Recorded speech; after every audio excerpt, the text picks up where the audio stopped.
We're used to new car generations, growing, having more powerful engines and ever faster acceleration times. Meanwhile, Mazda surprises us by offering, a larger third generation of its best-selling CX-5 crossover, but with a down-tuned engine and a double-digit 0 to 100 km/h time. On paper, they say it doesn't look as bad as it really is, but what's it really like?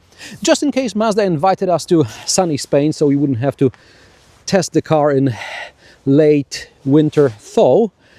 So the only thing that could stop us here are floods.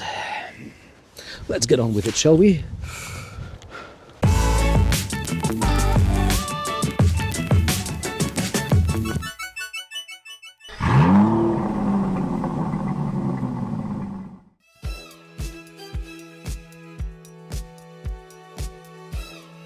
The CX-5 really is a bestseller for Mazda. In 2025, combined sales of the first and second generations of the compact crossover exceeded 5 million units. This is the third Mazda to achieve this result after the 323 and 3 models.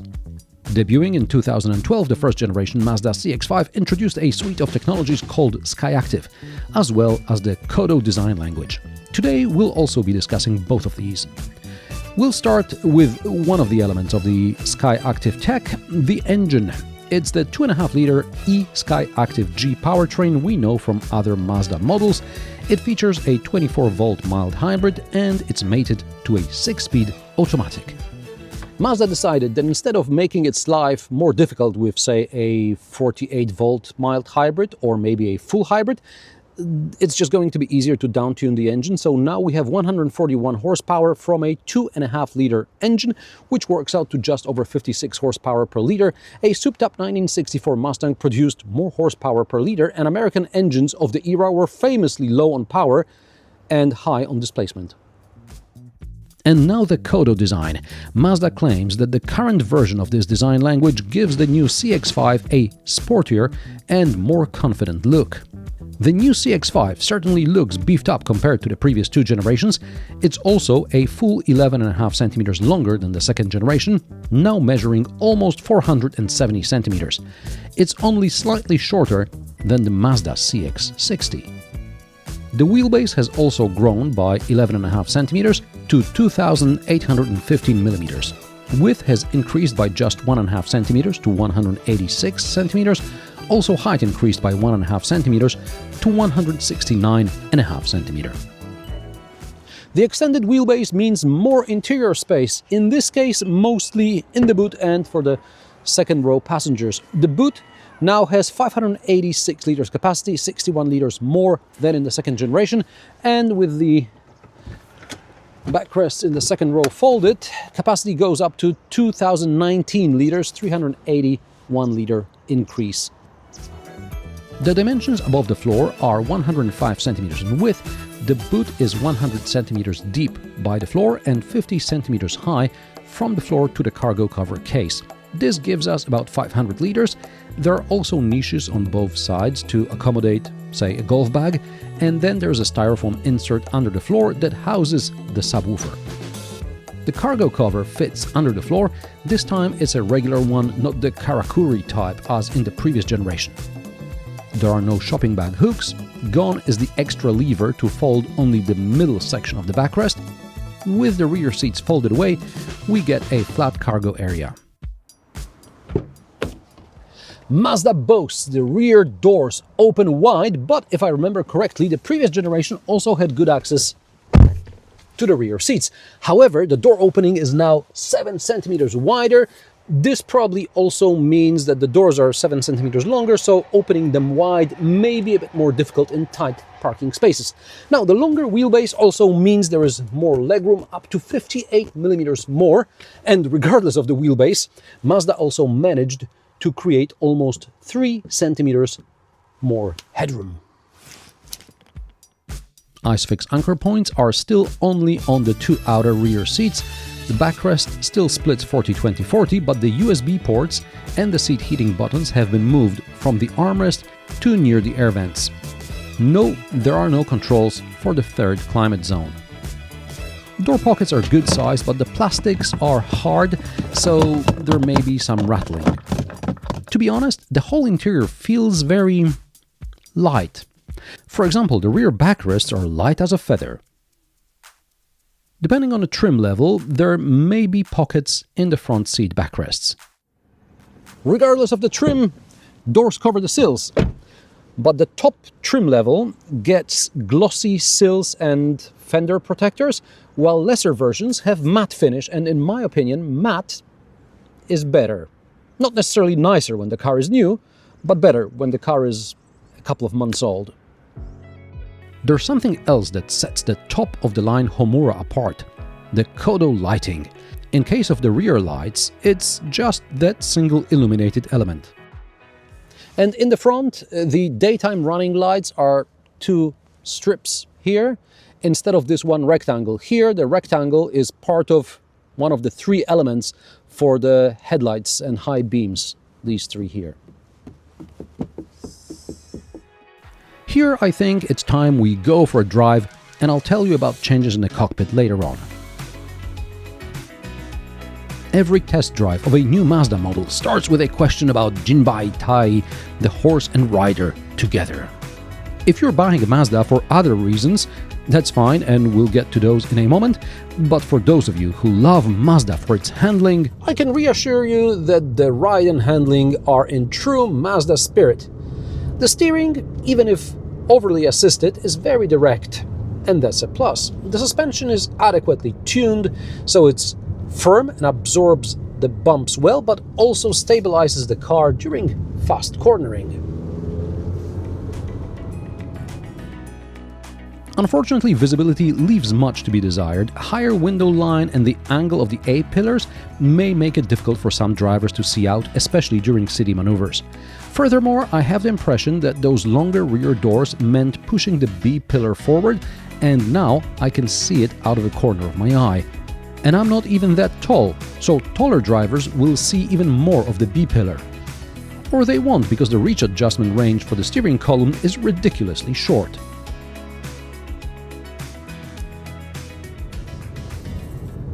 And now let's go back to the 2.5-liter 141 horsepower elephant in the room. In the launch presentation, Mazda showed us that peak power is now much lower in the rev range, and so is the peak torque, and the gearbox has been revised to make the shifts quicker and crisper. So the car should feel more responsive where it matters the most, in low and mid-range. And yes, as long as you're puttering around town and you're gentle with the gas pedal, you get more than enough grunt. However, this doesn't change the fact that the CX-5 now accelerates from 0 to 100 km per hour in 10.5 seconds in the front-wheel drive version, or 10.9 seconds with all-wheel drive. That's almost as slow as the Lexus NX plug-in hybrid in electric-only mode. So, if you do need to make a really quick maneuver or accelerate on the highway, and you step on it, this is when things start falling apart. The engine howls, the transmission is looking for the right gear, and it takes way too long. Interestingly, when driving at a constant speed, at motorway speed, the car feels well soundproof, but when you accelerate hard, it sounds as if the firewall's been made of tinfoil. This is pedal to the metal. Nothing.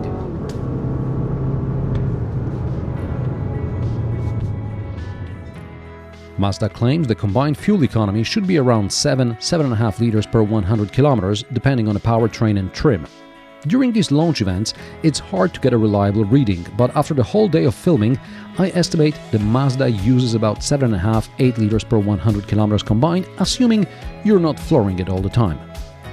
The car can still tow trailers weighing up to 2 tons. On the plus side, ESA can still be disabled with a single click of a button. The adaptive cruise control with lane keeping assist works reasonably well. However, approaching a roundabout, I've experienced an emergency power cutoff. I was about to enter the roundabout and I pressed the accelerator just as a car was passing in front of me.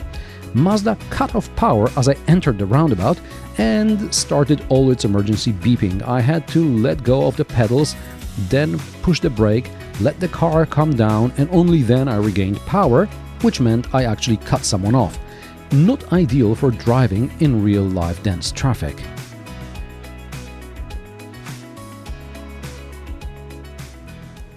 And now for perhaps the most controversial change: less physical controls and more screen. All but the top trim get a 12.9-inch display, while the Homura gets a 15.6-inch screen. To the best of my knowledge, the only difference between what's displayed on the screens depends on the features available on a given trim level. So, for example, ventilated seats are only on the Homura trim and the largest screen.